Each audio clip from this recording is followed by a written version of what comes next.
Safaricom just handed over 3.2 billion worth of money that has been lying idle in M-Pesa wallets for the last 2 years. This money is unclaimed. Now, 3.2 billion is just Safaricom. What about the other companies that also have mobile wallets? What about Airtel? For Airtel, it's 114 million. This is money that nobody has thought of touching or claiming that it's theirs. For Telcom, it's 7 million. The Unclaimed Financial Assets Authority is responsible for all the financial assets that have not been claimed. It's supposed to help people claim their money. What's interesting is that this is just mobile money. This is money that is in the mobile wallets. What about other financial assets? A financial asset is an asset that you can't touch, and it draws its value from a contract or from you claiming ownership. So you buy shares, for example, and you say, I own these shares.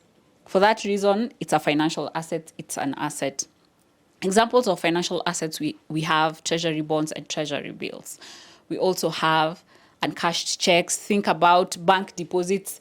The reason why I'm mentioning all this is because there's money that is lying in these accounts that has not been claimed by anyone. So think about insurance claims. For example, you took on a life insurance policy and then something happened to you. You're now deceased and your family members didn't know that you had insurance. So that money is just lying there. It doesn't know where to go because nobody is claiming it. Think about precious metals. An example is probably you have expensive jewelry or you have gold and you've given the bank for safekeeping. Cannot be claimed if somebody doesn't know this is there in case something happens to you. Think of stocks here, think of dividends,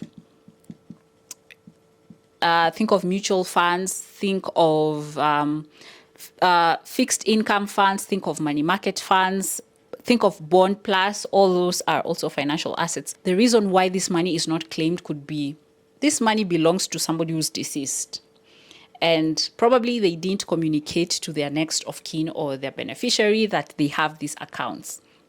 So that could be the first reason that, according to me, that somebody somewhere bought treasury bonds and treasury bills, and knowing the nature of some of us, where when we invest in something, we don't tell people we've invested in them. We don't tell our children, we don't tell our spouses that, hey, we've bought a treasury bond. It's something about us, about money. I think it's something to do with the African culture or just humankind. I don't know. But think about it. You have 100,000 worth of shares.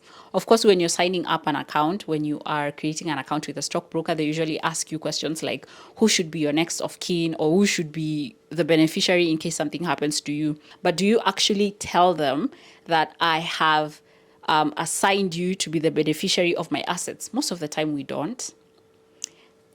Yeah, thinking about it, I also haven't communicated that. So it could be somebody is deceased and they haven't communicated to the person who's supposed to be the beneficiary that they have these assets. Miscommunication to the beneficiary. Probably that's something that you can consider in case you want to invest in all this. Make it known to the beneficiary you've made this investment and that they are the beneficiary.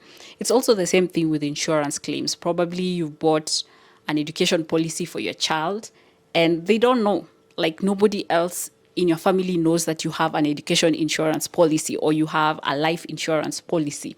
So that's something that you can actually consider. The second reason could be that the process of following up with all these financial assets is a difficult process. It's a tedious process.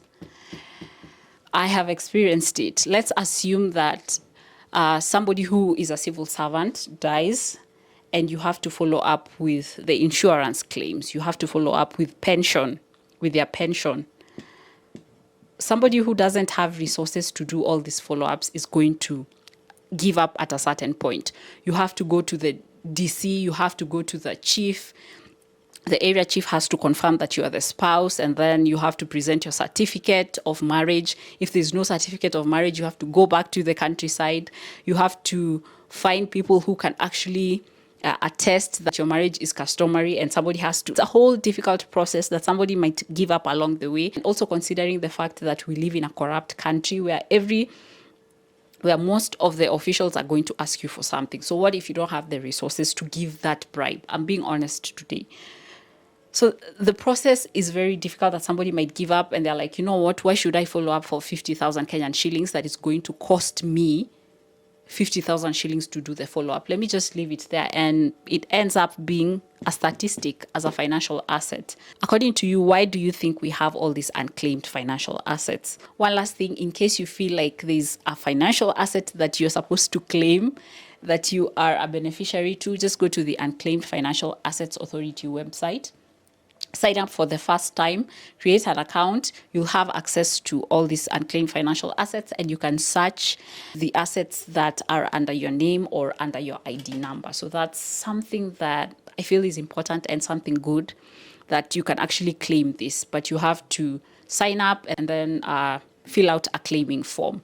What do you think about all of this? Do you feel like there's something that we can do? Is there a way that we can do better? Should we communicate all the financial assets that we make to the beneficiaries? What's your take on this topic? I'd love to know them on the comments. Thank you for watching this video. Like it and see you in the next one.